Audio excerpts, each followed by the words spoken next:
The Cliff House is open once again. We're back inside. Welcome to the Something or Other tour.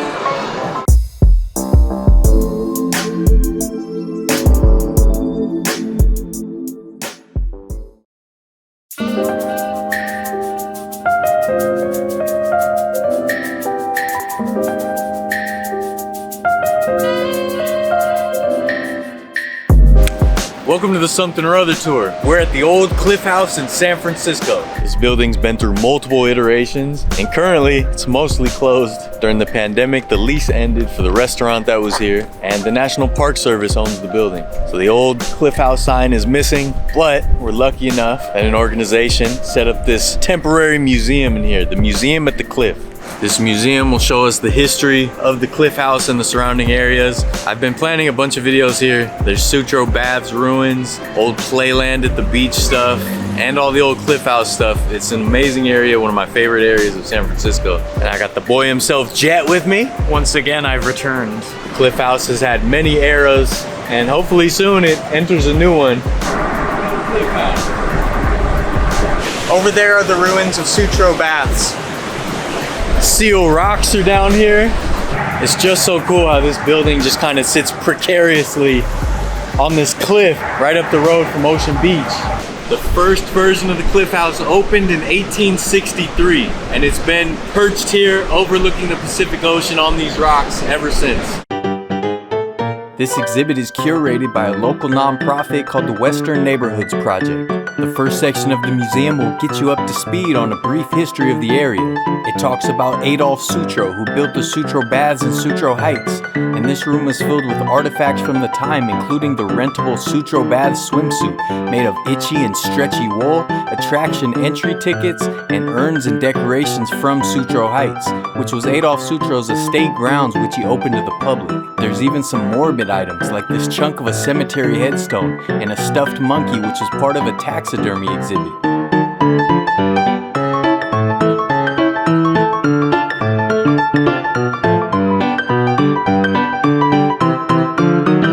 Oh, I love this guy. This is a picture of President Taft in his motorcade arriving at the Cliff House in 1911. It had just been rebuilt in 1909. The two other versions before it were destroyed by fire. The first Cliff House was constructed in 1863 before any real roads reached this edge of the Pacific Ocean. Attendees had to come via foot or horseback, then eventually a stagecoach line until a toll road was built, which was eventually bought by the city and turned into Geary Street. Adolph Sutro purchased the property in 1883 and continued to build various attractions around it, like an aquarium, the Sutro Baths, his Sutro Heights estate, rotating museum exhibits, and even a short-lived amusement park at the top of the hill. Just a few years after he purchased the location, a ship ran aground nearby filled with explosive cargo. The ship exploded. The blast was said to be heard 100 miles away.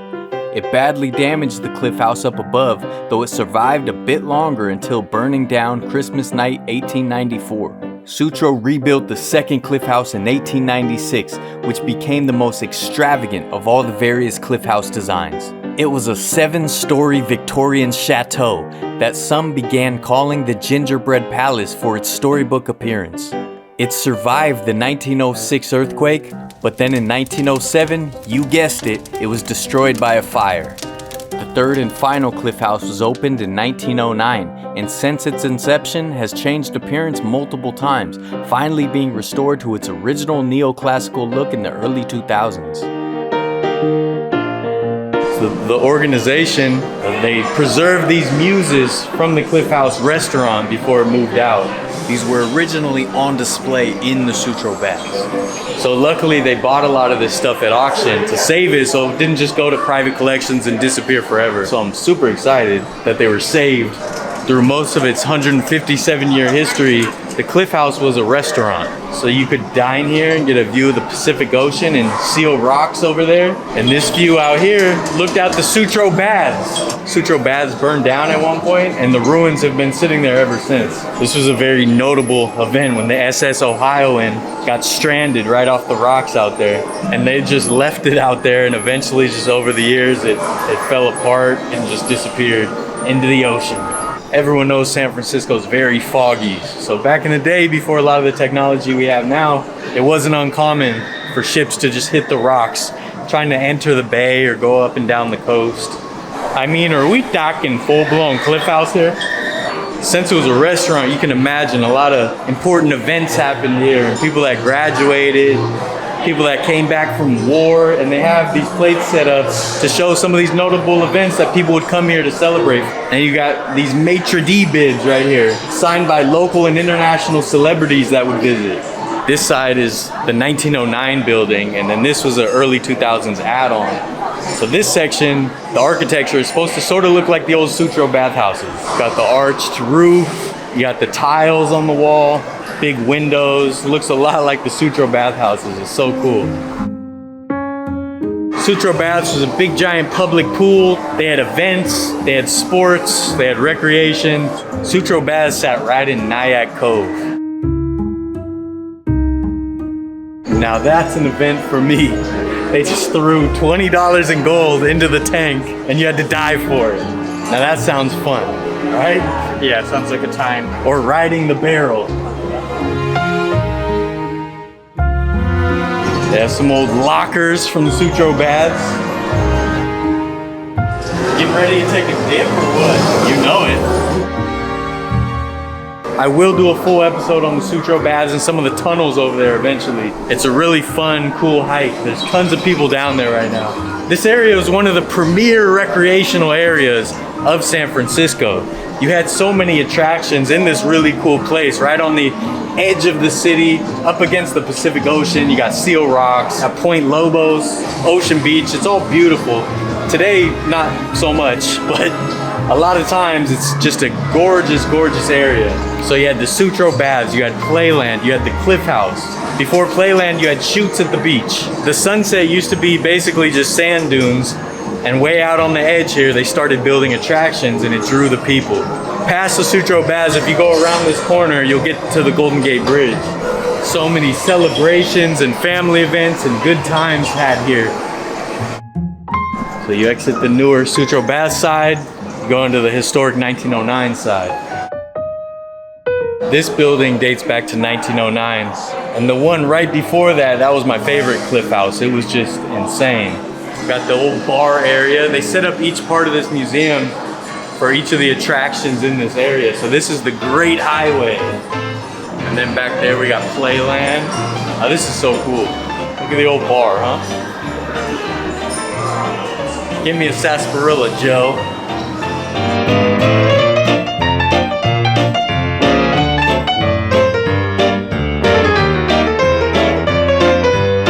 I hope the camera Obscura opens back up again.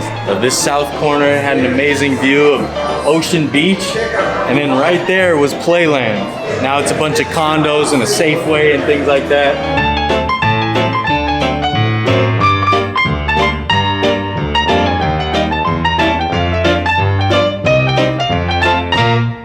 You come down the Great Highway to Playland-At-The-Beach, the old amusement park. This is what I was most excited about, the Playland Cowboy.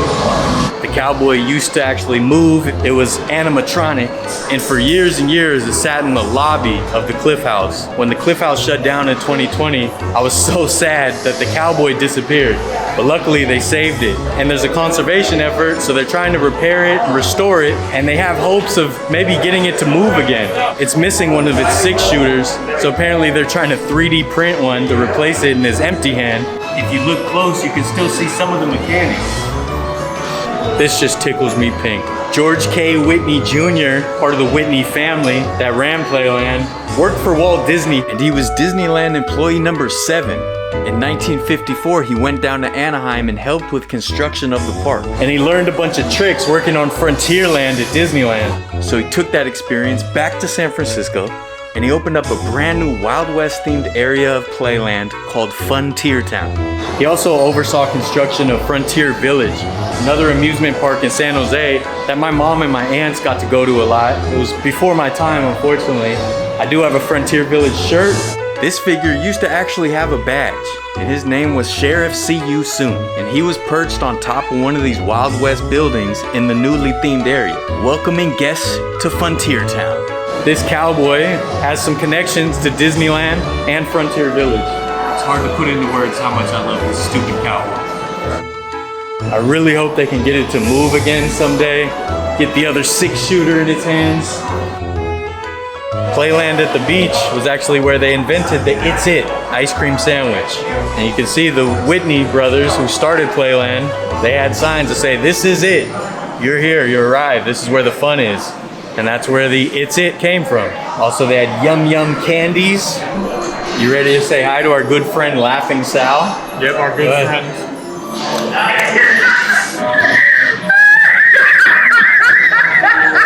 Laughing Sal's made an appearance or two on this channel, right? Yep.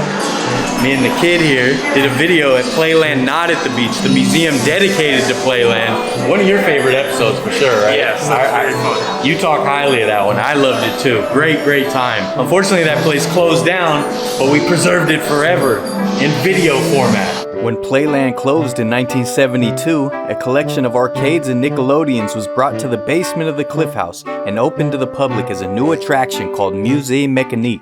In 2003, Musée Mécanique was moved to Fisherman's Wharf. And Laughing Sal made an appearance in the Musée Mécanique video. That's also one of my favorite videos. You don't know how bad I wish I could go back in time and visit Playland-At-The-Beach in San Francisco. Or even visit when it was basically abandoned and they started tearing it down. This carousel horse is pretty small, so I'm wondering if they had different sizes, maybe like children's size horses. Don't usually see that though. If anyone knows better than I do. Man, this place is so cool. I love this kind of history. I love amusement park history, theme park history. It's just fun, dumb creativity, you know? Not many things I like more at amusement parks and theme parks than a good old shooting gallery. Rifle range sign up here is reflected in this real picture from Playland of the sign itself, or at least a version of it. They have these really awesome old signs, hand-painted signs from Playland. A guy named Ray Nimella, I might be saying that wrong, painted a lot of these signs. He worked with the Whitney family for decades after emigrating from Finland. He also painted signs for the Golden Gate International Exposition, like the World's Fair that was in San Francisco. And he did a lot of these hand-painted signs for Playland. And you can see his signature right up here. I'm gonna do more history videos on this area. If you're unfamiliar, I'm telling you, this whole little strip in San Francisco on the edge, the northwest corner of San Francisco is really, really cool. The Cliff House is right here. Sutro Baths was next to it. And then this is actually going south down the Great Highway.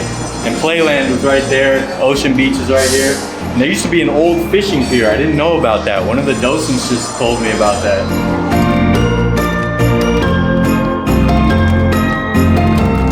And now we get to go through the kitchen.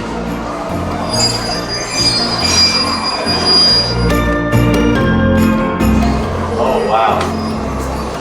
Oh, this is so cool. Complimentary flashlights.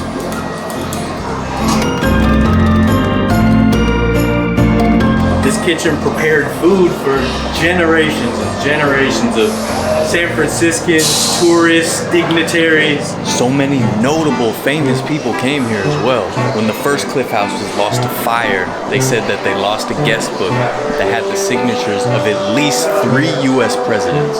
So presidents, the wealthy elite, the hearse, even Mark Twain came here. The Whitney Brothers purchased the Cliff House in 1937 and remodeled it into a roadhouse-style restaurant to complement the amusement park they owned down the hill, Playland-At-The-Beach. For a short time in the 1950s, there was a sky tram that went from the balcony of the Cliff House up to Point Lobos, right past the Sutro Baths. There have been so many various attractions in this area throughout the years. So cool, they have this set up so you can kind of feel like you're in the diving bell in this old refrigerator. The diving bell was one of the most infamous attractions at Playland. Apparently, it was terrifying to most people. I think I would have enjoyed it personally. We added sound effects and ready to go. Diving bell. Here we go. We're in the old diving bell attraction from Playland. How cool, huh? Gonna be a ride. They use home movies and they do sound effects so you get to pretend that you're on the ride.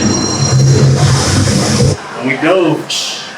Yeah. So the diving bell, you would get in this big diving bell and they plunge you into the water. I mean, that thing would really plunk you down. see. Oh man, look at that thing bounce. That thing's wild. Yeah. So cool how the diving bell would just bounce in the water. You'd be looking out the portholes.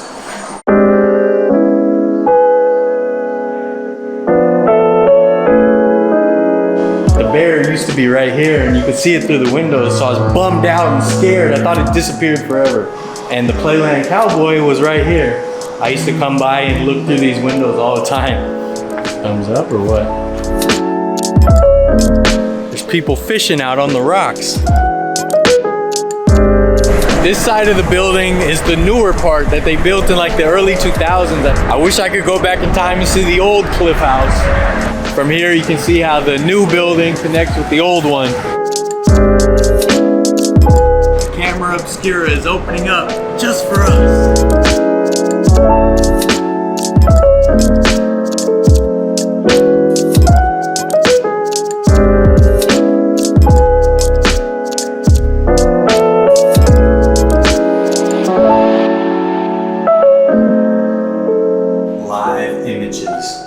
The little steeple up top, the image comes through there and it projects on this disc here side. This technology was invented by Leonardo da Vinci. A lot of famous painters have used this to actually paint. Playland.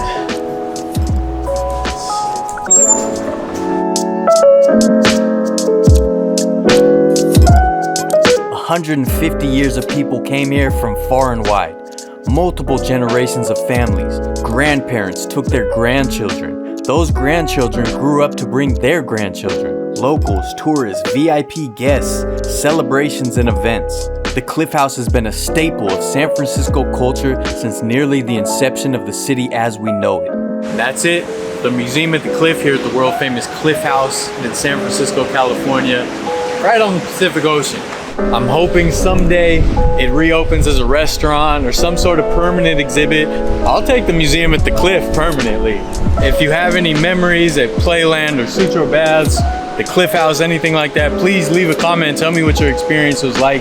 I love hearing about it since I never got to experience any of it. And there's gonna be more history videos coming soon. I'm gonna do a lot more history at Land's End, Point Lobos, Ocean Beach, the old Playland stuff, Sutro Baths. I wanna do all that. Check out our history playlist, our attractions playlist. I got a Bay Area playlist, all kinds of cool stuff. Check the Playland-At-The-Beach video. Awesome museum that no longer exists, but we documented it to preserve it forever. Thanks, kid. You're welcome. Like, subscribe, share, do all the cool things that cool kids do. Something or other tour for life. Please reopen, please.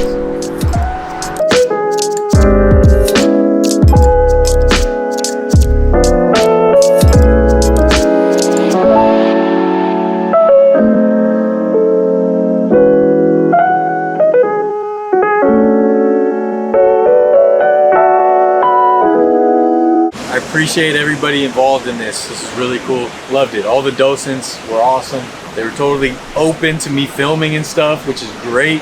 So a lot of people have this outdated mindset where they think that allowing people to film makes it so people won't want to come or whatever, and it's total opposite.